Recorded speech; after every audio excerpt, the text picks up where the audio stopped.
The sheriffs were called to his house. Hi, Just how are days before you Gabriel today, died. people? Sorry, What's their role? So many could have intervened, but they chose not to. how are Why not? you? I've never seen LA County shaken like this. Gabriel was an 8-year-old boy, but his death exposed something rotten. Look, my new How haircut, deep does it go? my new hair What we dye. needed was a shock to the system. And this is it.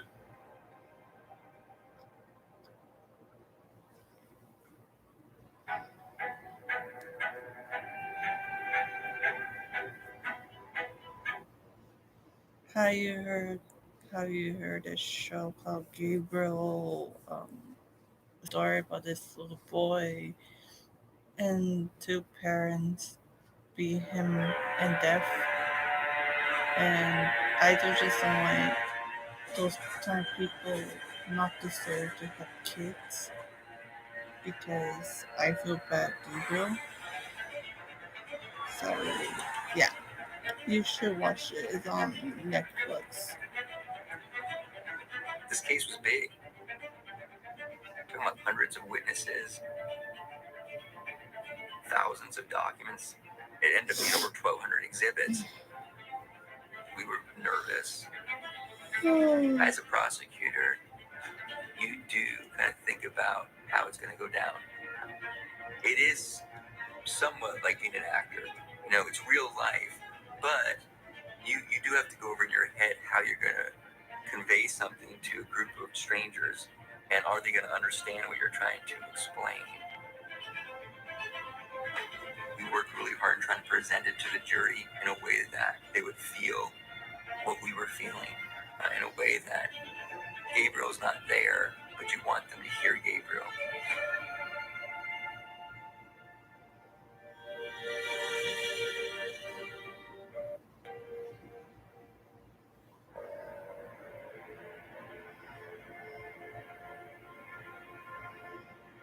In the DA's office for several years, probably dating back to the O.J. Simpson case. Former District Attorney Gil Garcetti created the Family Violence Unit. And the Family Violence Unit was supposed to handle domestic violence. But we noticed that some of these child abuse cases were very complex. We realized that we needed to know more about medicine and science and how to age bruises and how to look for evidence in a pattern of abuse and how to look at old medical records and put together a case. And so I created the complex child abuse unit. As prosecutors, we needed to up our game a little bit.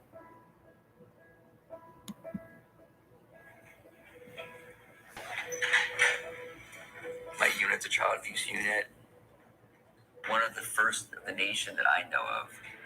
And all we handle is cases where children were killed or cases where, because of the child abuse, they have some really serious injuries. There's 3 prosecutors in that unit. We get familiar with a lot of the detectives in LAPD and the Sheriff's Department just work for child abuse.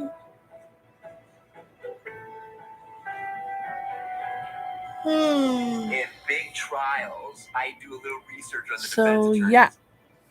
I can tell you this Hello? regarding Michael Sklar. He is very well known Could you in hear Los me? Angeles. He's handled some You major guys? cases. He's been doing this for almost 30 years. I've been doing it for a little more than 10. I am a Hello? little intimidated. Hello? I never met Judge O'Malley.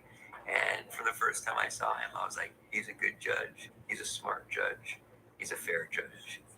Are we strong on this? All right. Can we get started, Justin? Okay, this case is going to be very emotional. So at any point you find yourself getting a little overwhelmed or losing your composure, please step out of the courtroom, compose yourself, and then come back inside.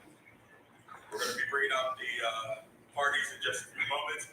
Make sure your cell phones are turned off as far as the ring capacity. I understand the first question. Yes, Your Honor. Initially, both defendants were to be tried together by separate juries, but per her attorneys filed Atkins' motion claiming that she suffered from intellectual disabilities. What? And that would cause a delay in terms of Masaru Aguirre's trial. So the court separated the two. Who?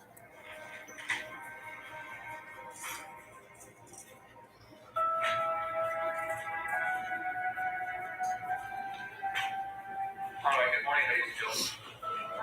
We are prepared to go forward on this matter. We're on the record of matter people versus Aguirre. We have all counsel present, we're independent, and all jurors and the also present. Ladies and gentlemen, we reached the point where the attorneys are allowed to give opening statements, and an opening statement, simply put, is kind of like a roadmap of what each attorney expects the evidence is going to show. I'm the leader of this whole team. It's not just a team sitting at my table. It's all the witnesses. It's all the family members. It's all the community. It's all the police. It's everybody's looking at you. I'll turn to Mr. Tommy and ask if you're prepared to do that. We are. All right, you may proceed. Good morning, ladies and gentlemen.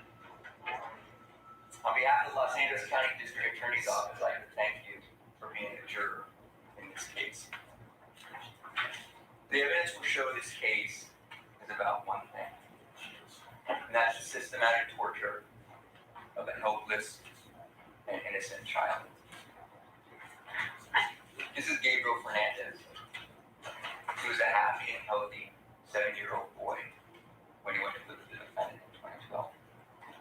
After 8 months of being with the defendant, this is how Gabriel looked. This is the defendant. When he was arrested, he was 6 feet, 2 inches. He weighed 270 pounds. And this is Gabriel. When he died, he was 8 years old. He was 4'1". He weighed 59 pounds. Gabriel Fernandez had a tough beginning. When he was born, his mom gave him away. And he was raised by his grandparents and his uncle. And they showed love to him and he showed love to them. And I think throughout his life, he always wondered why, his mom didn't love him. And he was a sweet kid. He had a sweet spirit. Children are innocent and they're very, very unconditionally loving. And so I think everybody can see probably a little Gabriel in them or a little Gabriel in, their children. What are the charges? The charges you'll have to decide, ladies and gentlemen, the charges at the end of this that I'll ask we find the defendant guilty of is first-degree murder and that the murder was intentional and involved in the infliction of poison. As far as I know, it's the worst case of child abuse we've ever seen. You don't hear about that many child abuse cases where we're seeking the death penalty. It's rare.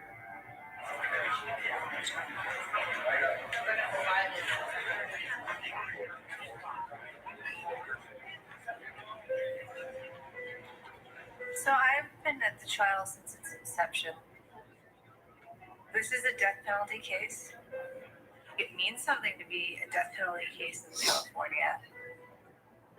San Quentin contains the state's only death row for men. 725 murderers, cop killers, child killers, and serial killers.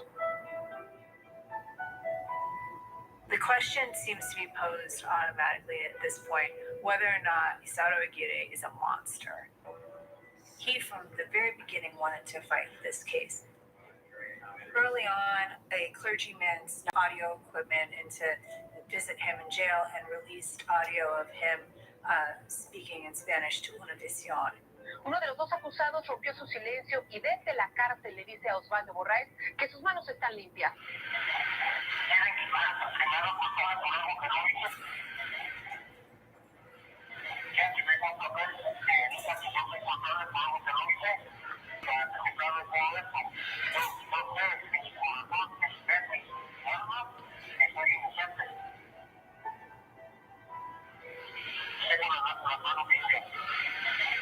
People were wondering, how could anybody do this?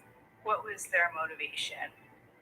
Was Isauro being motivated by this Black Widow temptress Was Pearl an evil sociopath, or was she a drug addict? Was Isato Aguirre jealous of Gabriel's attention that he took from Pearl?